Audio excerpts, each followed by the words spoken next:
Right. Good afternoon, everybody, and welcome to all of you, and welcome to what I suspect might be the first of many conversations around the business impact of Brexit that EVCOM will be delivering over the next couple of months. Before we get to it, could I just flag a few forthcoming attractions? We have, for next month, we have a whole program of panel sessions, articles and content in support of International Women's Day right throughout March.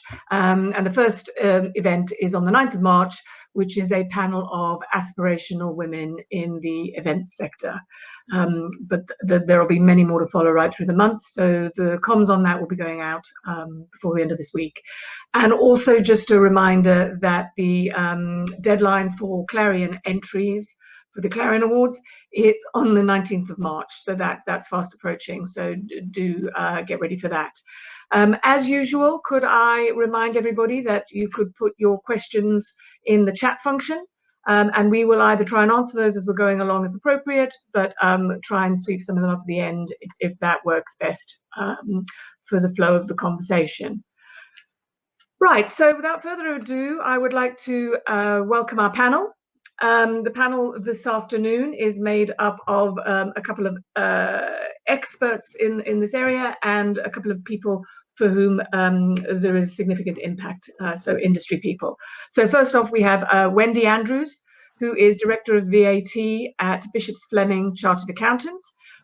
She advises clients on the EU and other international trade, VAT advice on exporting and other international transactions, VAT issues for charities and not-for-profits, including academies, and also offers VAT advice on land and property transactions. Second up, we have David Bennett, who is Director at Elman Wall and Bennett Limited and is also a VAT specialist and has worked both as an advisor and for the HMRC as a VAT inspector. So there's nothing gets past him. He specializes in VAT in international trading situations in general, but in particular, the travel and events organization sectors. We will then move on to Simon Hambley. He is CEO of Strata Creative Communications and an EVCOM member. Strata is a leading independent brand experience agency in the UK, which offers a truly end-to-end solution from strategy through to delivery for conferences, events, launches, roadshows, experiential marketing, financial presentations, internal comms, sales incentives, and exhibitions, the whole lot. And then last but by no means least, Peter Heath is MD of Plaza. Plaza is the lead international membership body for those who supply technologies and services to the event, entertainment, and installation industries, and is at the heart of the entertainment technology industry. So thank you all very much for joining us, and we very much appreciate you giving up your time to discuss some of the situations that you've been in, and also hopefully to give our audience some of the benefit of your experience and knowledge. So first off, I would just ask if we can go round, and I'll indicate who should go next. But if you could tell us a little bit about what you do and how that role intersects with Brexit and its impacts. So, Wendy, how about you up first? Okay, thanks very much, Claire, and good afternoon, everyone. Yes, I'm a VAT specialist. So I've spent the last couple of years working with clients, trying to prepare for something that was at times extremely uncertain, and at times seemed to be sort of imminent, huge changes. And then since the 1st of January, obviously we've had more specific information to work with. But certainly what I've found is that it's not just a matter of talking to people about VAT.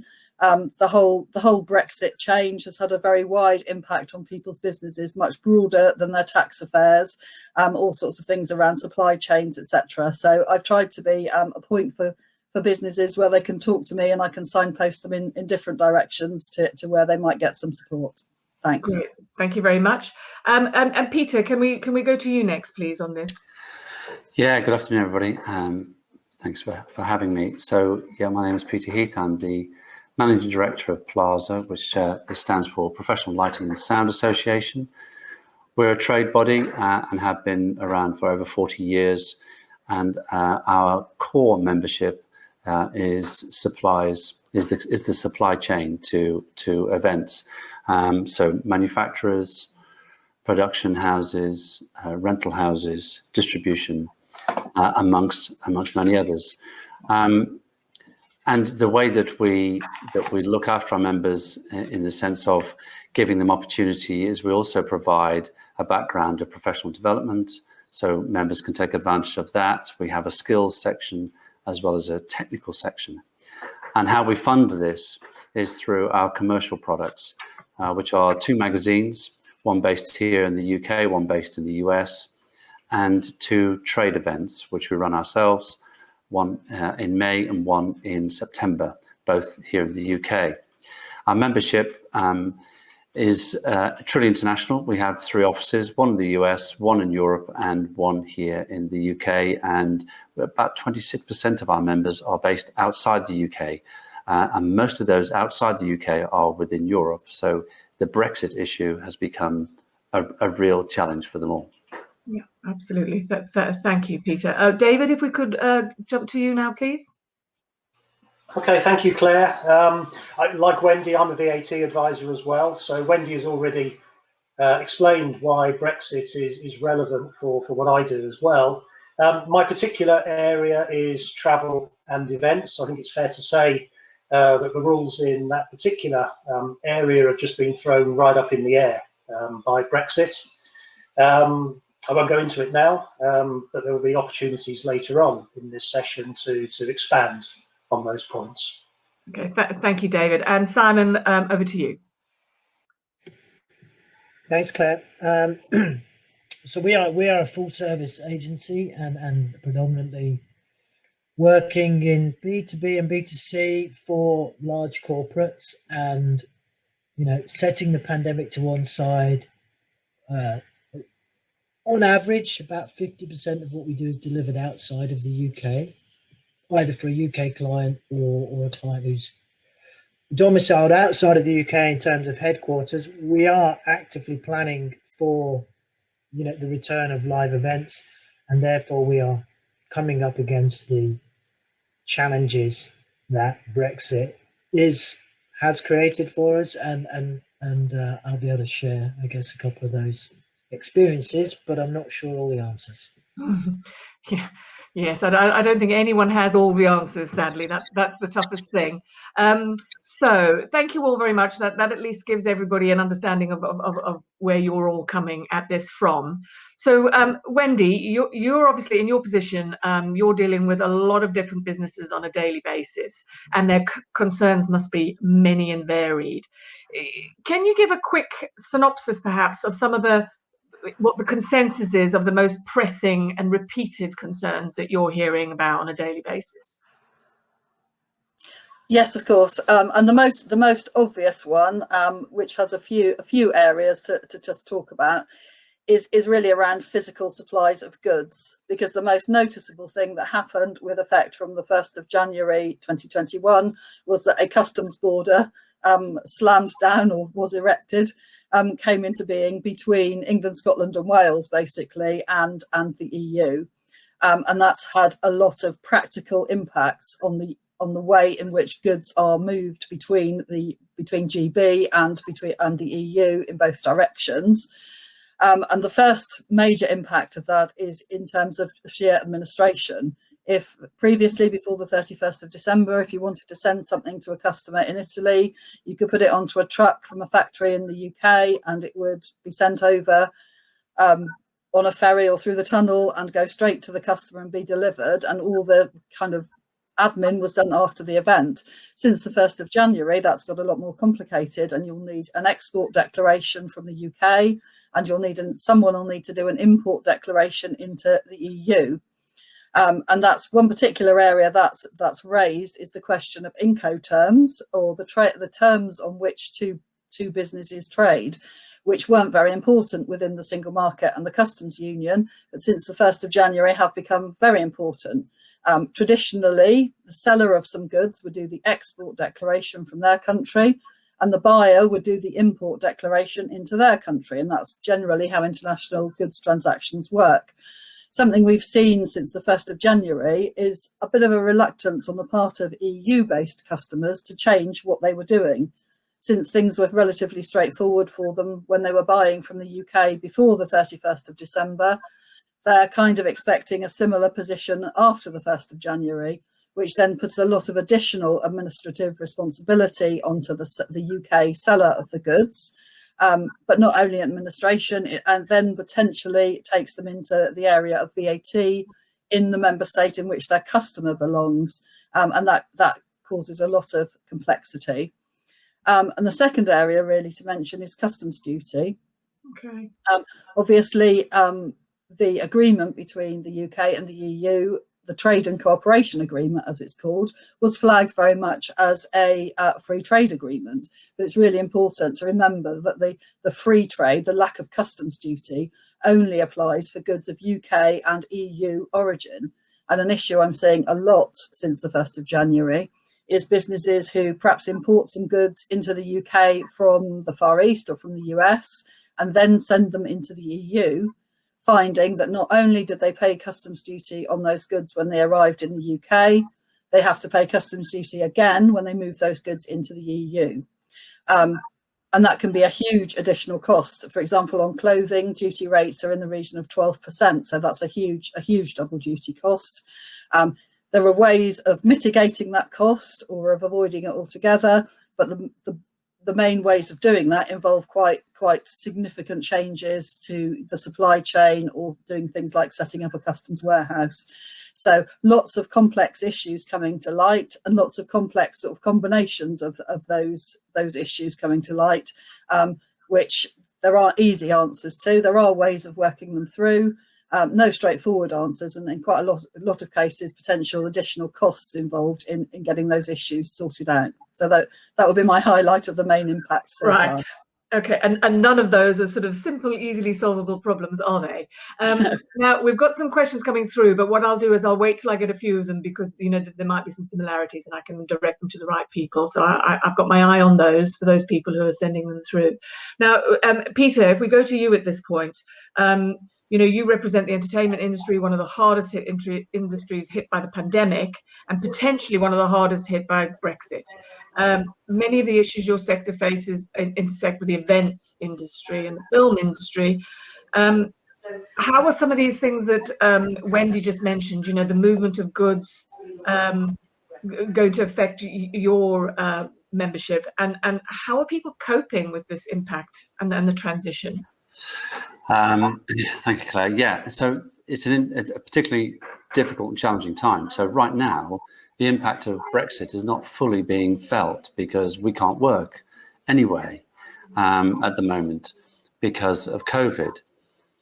But the full effects of it will be felt as soon as we can go back to work. Of course, there are certain things that are going on right now, but we're not fully feeling the full effect. So the issues that are for certainly our members are quite enormous. So to give you a bit of background before we talk about the issues, the UK over the last 30 years or so has built a reputation for delivering and delivering the best events that are available globally. We have a global reputation. So in the UK, we have built up all the skilled people. We have built up the infrastructure of freight and trucks that are specially done for touring, certainly for rock and roll or any other type of music tours. And we have all the right equipment. So we have masses of this stuff in the UK. So one of the biggest issues is because we're going to come across difficulties with movement of people, movement of product, and trucks themselves because of cabotage issues, then all those three things are going to affect us enormously when we can go back to work. There are workarounds, but those workarounds might help get a job done, but the net impact of those workarounds is that the money that would normally come to the UK economy won't be coming to the UK economy. It'll be going to the mainland EU economies, depending on which country it's in. So, and why that is the case, it is simply because the EU don't really seem to have an appetite at the moment to change what has been agreed. And whilst the EU recognised that the UK used to supply people, skills, trucks, equipment to do all this stuff, whether it's for rock and roll or whether it's for TV or sport, I beg your pardon. So whether it's following F1 or whether it's following the European PGA tour, the EU recognise this is a great opportunity for them to skill up, get more people employed doing this type of work, review all the trucks they've got and get more of their own trucks rather than UK trucks running around their territories, and keeping the money and the tax that's being paid into their local economies. Mm-hmm. So these are the very top line big issues. Mm. Of course, for some people in the UK, they will find the workarounds, whether that is to do with work permits or visas and those kind of issues, and whether they will try to work around the cabotage issues. So currently, when a UK operator goes into the EU now, they can make 3 drops before having to return back to the UK. Now, if you're doing a tour around Europe that's 30 dates, that puts an enormous amount of stress on every area of the tour, because you can't just go into Europe, stay there for 30 dates and come back. There are workarounds. You can change the front end of the truck for a European registered truck and carry the trailer around with one set of equipment, but it adds more costs and more time, and you would have to use local drivers as opposed to having UK registered drivers, unless you took a fleet of UK registered drivers to be able to do this. So there are enormous challenges for us if we want to carry on the way we were before Brexit happened. And you know, a lot of the workarounds, we might be in the hands of our business associates in Europe who are willing to help us do some of those things, you know, and you know, collaborate and sort of bend over backwards a little bit to sort of work with us. And as you say, if there's not an appetite to do that, you know, we will maybe find ourselves, you know, as you say, having to find quite tricky workarounds. So Simon, we'll go over to you because as a running a business that works internationally, what has been your experience of trading issues so far? And what have you done or are doing to overcome some of those? Yeah, so I think, as Peter says, you know, we're not fully functioning, I think, internationally at the moment. Certainly not in terms of feet on the ground, but we're definitely starting to see the impact of the issues. And I think the concern at the moment is that for some of those issues, we're not really sure what the full impact is. So I'll just touch on a couple of examples. So one specific example is a piece of work that we are contracted to deliver across Europe. So it's a European-wide launch of a new product for a client, and that requires us traveling around, setting up an event, carrying out the actual launch in itself, moving to the next one. So setting aside the just the movement of goods issues around that, one of the specific issues was that these pieces of equipment, they don't come from the UK. So originally, even though the client is based in the UK, the equipment doesn't come from the UK, and therefore, as we got closer to Brexit, their client requirements changed, and they were very, very concerned about the movement of goods across the UK border and any risk having an impact on their event and their timescales. The only solution we had to that was to establish a base in Europe where we could store and transport the assets for that launch from. And part of our business is storing and managing a lot of client assets for activation work. And therefore, we had to accelerate that plan. You know, we would not have done, if we could move goods backwards and forwards easily across the UK border, we would not have had to do that. And the impact there really is not on us. It is not on the client, sorry, it's on us. It's the cost of that is ours. It's about us being more competitive, staying competitive against alternative suppliers outside the UK. And I think that's the big challenge. We'll always find a way to make it work, but how do we do that and stay competitive? That's one of the big issues we've had to solve. The other one is, you know, we are planning now for large event later in the year in Spain, and we're not really sure at the moment what the visas are going to cost, whether people really will have the permission to work there. So given the size of the event, just piggybacking on what Peter said, the fact is a lot of that equipment still needs to come from the UK, even though some of those key suppliers are European based and have European operations. They don't hold that size and level of equipment in Europe. So that still has to go from the UK. And then on top of that, the issue is VAT. And, you know, are you from an agency perspective, we're back to, it's almost, you know, we're now thinking about this in terms of it's as if you are working somewhere else in the world. So you are paying the local taxes and passing that on to the client or not. And are you using a VAT reclaim business or not? And does that mean you're going to be waiting 6 months to get 80% of that VAT back or not? So I think there's, you know, that's a minefield in itself. So, you know, there's it is creating a lot of additional time and cost, and I think that's the bit that, you know, from an agency perspective, you have to factor in. But we're all under a huge amount of pressure to be competitive. Difficult economic climate, recovering from a pandemic anyway, staying competitive internationally. I don't think that Brexit is making any of that easier for us at the moment. So those are some, you know, those are the kind of real life challenges we're dealing with, you know, right now. And I mean, and those are all sort of large scale business issues. And even I'm just going to quote something here from this was in the conference news, I think, just about, you know, even hiring speakers for events. The situation regarding paid speakers from overseas to speak at a UK conference remains unclear. We still don't know.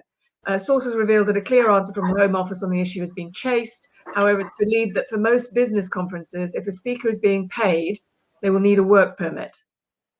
You know, it depends which country. So, having come from that conference background myself, you know, you're often pulling speakers in at the last minute, and you know they do want paid, and then you've got to sort out a visa. You know, all of these things are just multiplying the issues that for me make it slightly concerning. That when does it become too much of a problem to work with some of these UK-based companies?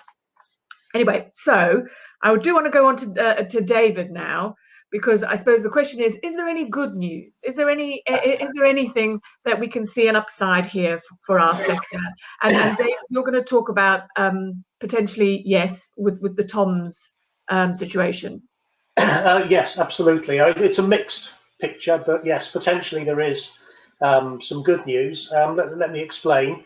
Wendy, of course, a few moments ago talked about the VAT rules when moving goods either into the EU or from the EU back to the UK. And that's an area which, of course, has got a lot of publicity, etc. When we look at services generally, actually less has changed in terms of the VAT rules, but as a general rule. But one area which has changed considerably is travel, and I'm including within that the sort of travel components of events.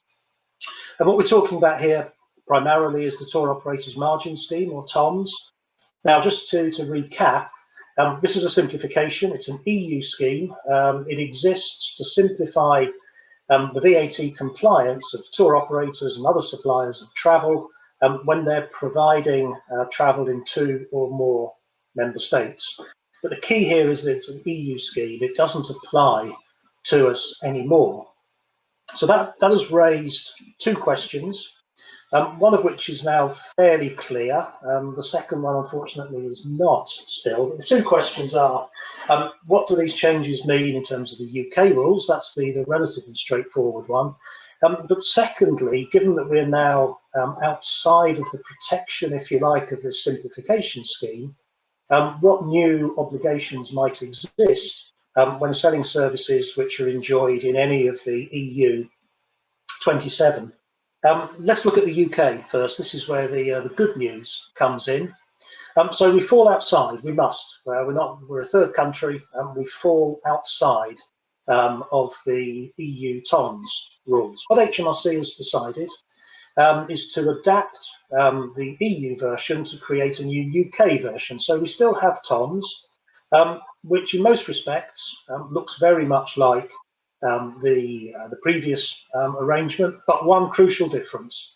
The margin is now only subject to VAT when it is earned on travel services consumed within the UK. So for an events agency, TOMS is still a factor when organising an event which happens in the UK. For an event of any description, anywhere else in the world, subject to certain conditions, TOMS is technically still applicable, but the margin is now not taxable. So it would still have to be reported through the UK VAT return. There's no VAT actually to be paid. So certainly from a UK perspective, the VAT cost of organising events in the EU 27 is now smaller. That's part of the good news. It's not all of the good news, but it is a part of it. That does, however, raise the question of, well, if it's not taxable in the UK under TOMS anymore, what is the mirror position in the member state of consumption? And I'll come on to that point in a moment. But before leaving the UK, there is here some potential good news. Possibly, you may remember, before 2010, in UK law, we had a B2B opt-out from TOMS. So the position at that stage, and this was the case for many years, was that the travel element, certainly of a broad range of events, was considered to be taxable within TOMS, but in recognition that that was usually not a good place to be because it prevented business clients recovering the VAT on those event costs, HMRC had a rule which allowed businesses to opt out of TOMS and apply normal VAT, which in most circumstances gave a better result. That rule was withdrawn from January 2010 under pressure from the European Commission, because under EU law, to operate such a system of opt-outs was considered to be illegal. We were threatened with proceedings at the European Court, and HMRC decided they didn't want to pursue that and therefore changed the rules. So late last year, when HMRC was saying, okay, this is what we're planning to do, I said to them it would be a sensible thing to reintroduce that old B2B opt-out. It's fair to say, I think that the officer, the head office I was speaking to was a little bit sceptical. He hadn't been involved in this area before 2010, so he didn't know what I was talking about. But he has since acknowledged that, yes, indeed, this would be a sensible thing to do, and indicated that it will be introduced. I have to just a note of caution there. Although he's an influential guy, it's not his decision. He could be overruled, but he's led me to understand probably it will be introduced and very much on the same lines as it existed 11 years ago. So if that happens, that will be good news. It will be genuinely a benefit of Brexit. It is Brexit that would allow us to reintroduce the flexibility. It would mean when organising an event in the UK, you have a choice. Not all events fall within TOMS anyway, but typically where you've got accommodation, maybe local transport, maybe hospitality, etc., TOMS is typically something that needs to be taken into account. And in those circumstances, you would have a decision. You could certainly still use TOMS and pay VAT on the margin and not recover the input VAT. Or you could say, no, I don't want to do that. I'm going to opt out. I'm going to apply normal VAT, which would allow you to recover the VAT on the hotel bill, on the restaurant, whatever it might be, charge your own VAT, which the client would then be able to recover, subject to their own circumstances. So the flexibility is a good thing. Whichever is the better approach would depend on the circumstances. But having that flexibility would undoubtedly be a good thing. And I remember when it was withdrawn, there was a lot of gnashing of teeth. It was considered to be a backward step. It wasn't popular at all. So it must follow that its reintroduction would be a good thing. So that's positive. So I think less VAT payable generally in the UK under TOMS, and flexibility in the form of an opt-out. Those are the good news messages. On the downside, I said before, we're not any more protected from the possible need to pay VAT in circumstances in other member states that we simply didn't have to worry about before. So there is a risk. I'm not meaning to suggest it will apply in every situation, but there is a heightened risk when organising an event in any of the 27 member states that you might have a local VAT obligation that you wouldn't previously have had. This has been a big concern in the travel sector generally. A lot of holiday companies worried about this. There is very little clarity. We can talk about the technical arguments one way or the other until the cows come home on this, but what really matters is what line the member states are going to take.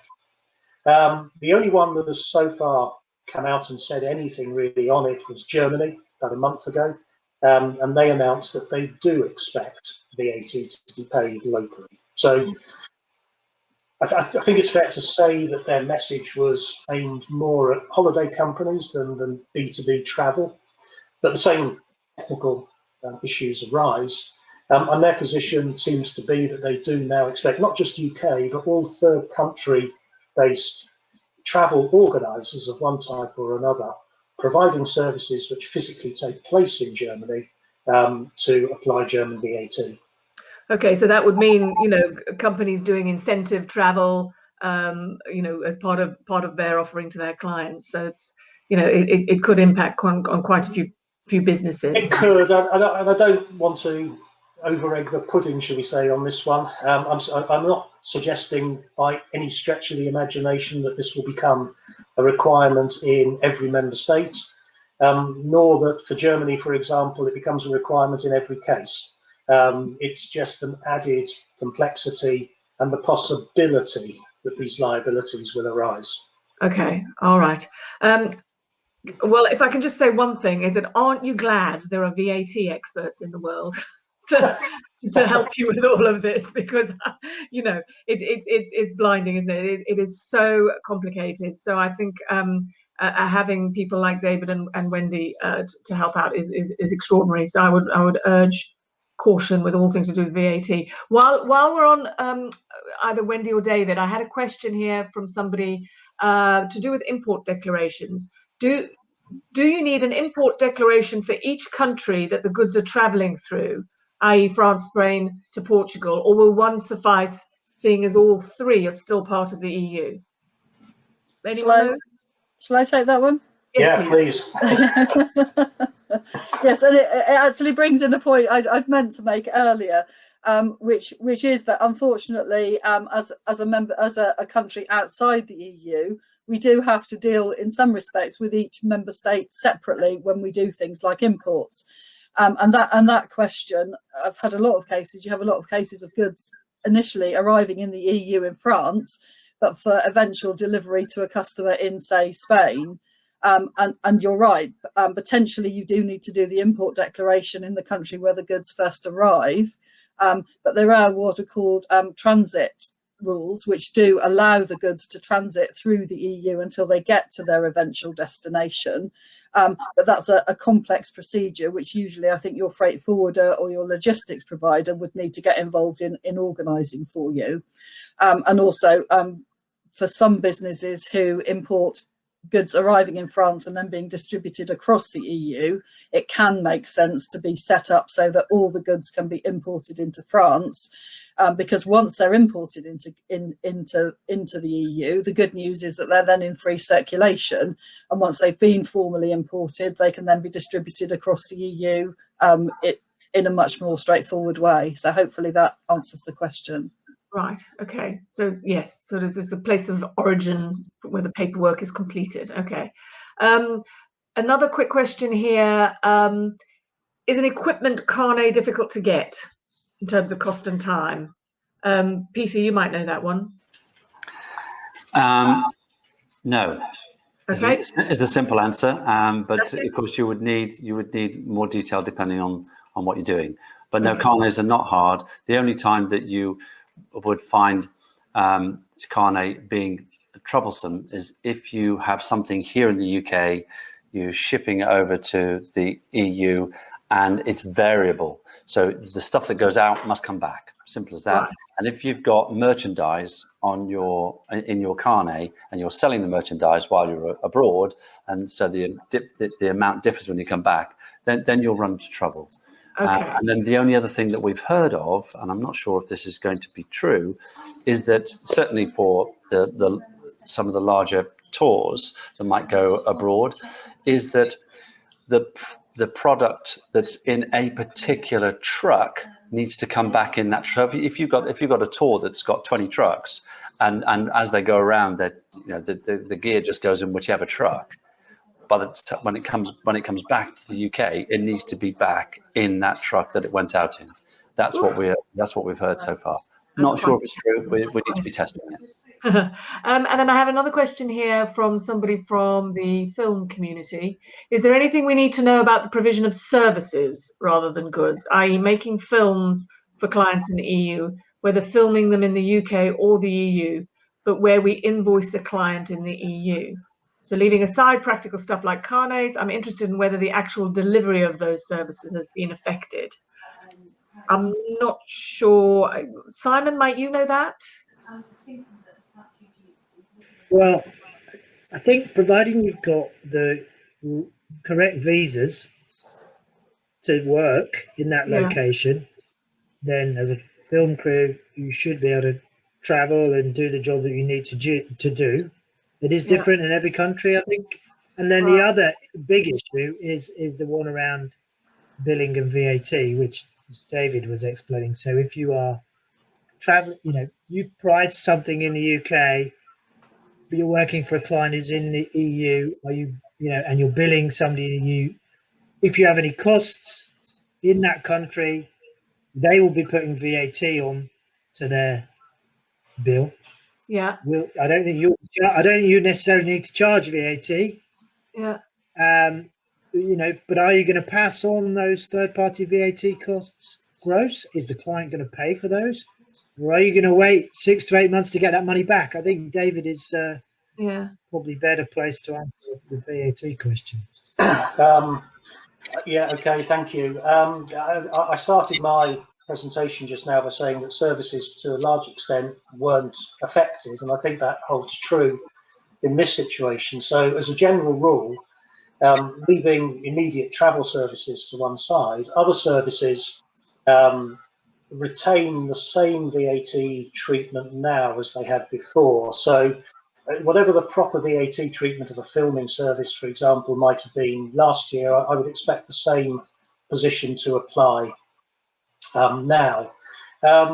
In terms of VAT refunds, we did, of course, participate in the EU VAT refund scheme for costs incurred on or after the 1st of January this year. That no longer applies. So that had become a relatively streamlined electronic process in which the turnaround in terms of refunds was reasonably quick. We're not a part of that scheme anymore. Refunds are still possible, but it's a more bureaucratic and a more restrictive arrangement. So instead of submitting claims online, it's all got to be done by post. So you can still, if incurring travel expenses whilst filming in Spain, for example, In principle, if the VAT was recoverable last year, it's still recoverable, but you've got to do it in a different way. Okay. All right. Thank you. Thank you. Right. I'm just slightly conscious of time, so we're gonna move along a bit. This is a question for sort of Simon and Peter. You know, because you're looking at it sort of more from the individual, the people in the eye of the storm. What do you anticipate? I know it's kind of trying to look through a crystal ball, and work isn't ramped up to where it might have been because of COVID. But what do you think the big impacts are going to be, and what are the repercussions going to be on your businesses?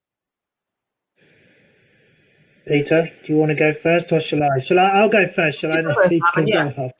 Okay. I think. Okay. Apart from cost and complexity, you know, just having to do a carnet and all of those things, which is totally possible to do. We'll all get used to doing it, and it'll become second nature. But it's a cost and complexity that, you know, we haven't had to do since 1992. So that all helps. It all takes time and money. The big things, I think, so we've seen 2 of our clients already relocate their European headquarters onto mainland Europe from the UK. They haven't moved any people, they've moved the legal entity, and, you know, you may think that, okay, well, that's fine, doesn't really affect us. We're still dealing with people in the UK, etc., etc. But if that becomes a bigger trend, you know, these days so much of what we do is procurement led. I can foresee scenarios whereby if you are not a European registered entity dealing with a European registered client, you may lose business because you are in the UK. That's definitely one of the big concerns. And then the other one is the commercial competitiveness, depending on the price of the pound. If you're pitching against, you know, 3 other agencies for £1 million project or whatever it is, and the pound is very strong, we're going to be less competitive. Yeah. That has to go through Europe and over to America. It could get even more complicated. So those are the other bigger, longer term issues, I think. Right. Okay. Thank you for that. Thank you for that. Peter, do you have a comment? Yeah, so I completely agree with what Simon's been saying. And in addition to what Simon's saying, what is going to be a big effect for companies based in the UK is that all the infrastructure they've built up over the years, including the skills, there's little or nowhere for these people to go. So all of a sudden, you've got this massive network of people who would spend 40, 50, 60% of their time in Europe working now on UK soil with not doing the work that they are skilled up to do. So what do we do with them? And how does the UK deal with them? And how does our industry retain its position as world beating? Those are the things that are going to affect us. Yes, unemployment is such a problem at the moment anyway, that you would hope that these people could bounce straight back into work as soon as we're able. So I hope we can find a way around some of these issues for them. So to round up, if I could go to each of you and ask the following, they're sort of, I suppose they're quite meaty subjects, but what can you recommend or suggest from your own experiences businesses do to stay on top of some of these changes? You know, what advice can you offer? And what might people start doing to mitigate against some of the risks that are inherent with some of these changes and the risks to their business? I wondered if I could just go to each of you for a top tip that people could take away. And what I would add at this point, that any resources or suggestions that we get from our panel, we will add to the recording of the event on our website after the fact, so you'll be able to go back to those. But if I could just get, you know, what can they do to stay ahead, and what advice or top tips to mitigate some of the risk? Can we start with you, please, Wendy? Yes, of course, and I think it's really difficult. Certainly, the conversations, although I'm a VAT specialist, as I say, the conversations I'm having with clients are across the whole breadth of what they're doing. It's not just a VAT issue; it's a logistics issue, a funding issue, all sorts of things. So, I think it's difficult. I think there isn't an easy answer. I suppose the answer is to find an advisor or someone you can talk to who can sort of handle the breadth of the issues that you're facing. And in terms of the best way to approach things for the future, I think probably the main thing is to plan in advance for what you're planning to do, to be thinking as far in advance as you possibly can of where are we going to be, where are people going to go, where are the goods coming from. Make sure you've identified those key issues, and then you will. There are solutions. They're not straightforward. They're often expensive, but to be on the front foot in terms of finding them, rather than waiting until the goods need to arrive tomorrow before you start thinking about how you're going to address them, I guess would be my advice. Yeah, no, that's a brilliant suggestion. One would hope that the events sector being so brilliant at logistics, they'll hopefully be Of course. Right, Peter, should we go to you next? We'll go Peter, David, and then and we'll finish with Simon. So Peter, you next. So if I had the right advice, I'd probably be worth about £3 million right now. So I probably don't have the real answer, other than I would just support what Wendy said. Planning, absolutely, planning is going to be key to what everybody does for survival. And that's all we can do right now, because COVID and Brexit have created the perfect storm for our industry to be in absolute collapse. So we are dealing with two massive things right now. And I think one strain of advice is going to be very difficult to give, but certainly if it is about Brexit and about your continuing work in the EU, it is all about planning and making sure that you double check all your numbers to make sure that whilst you're trying to be competitive, you're not putting yourself out of business.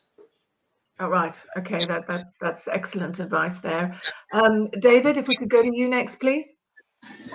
Yes, I mean, perhaps not a great deal to add to that. In terms of getting information, don't overlook HMRC as a source of information. They do run online webinars, etc. Certainly on customs and VAT for goods movements. I had an email from them just this morning inviting me to register for 4 or 5 webinars in the next few weeks.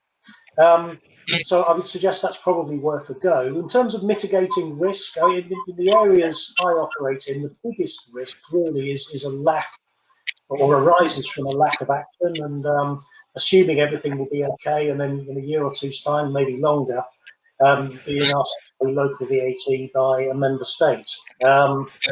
Difficult one, but I've got a few clients whose best plan really to mitigate this risk is to relocate. Picking up what Simon said, I've got 3 clients, I think, who haven't relocated yet, but are actively thinking of doing so, simply to become part of the EU VAT system again. I think we'll solve other problems for them, of course, at the same time. Yeah, but that goes back to that issue, isn't it, of fundamentally potentially moving wealth and revenue into somebody else's economy. Simon, if we can end with you, because you've obviously taken action, as have many other event agencies. I've been noticing several of them in the press saying, "Oh, we're moving to Spain, we're moving to France." Yeah. Yeah, I mean, we have to act, in the interests of our clients and competitiveness. So that's the driver there. What can we do to be prepared for the planning? Is, I think, the big word. Planning at every, whether that's at a project level, but also at a business level, and looking ahead and looking at the clients, the changes your clients are making to their organization. How is that going to affect you in 6 months, 12 months time? And how do you make sure you stay relevant for them if you're operating in mainland Europe?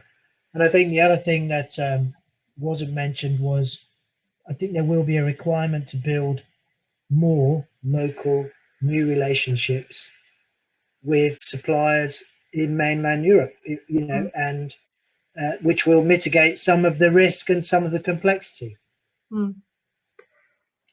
And you know, and that may in turn produce some real positive outcomes and new ways of working and a broadening of an outlook. But you know, as you say, it's the balance of that, and then you know the impact on a lot of the supply chain in this country.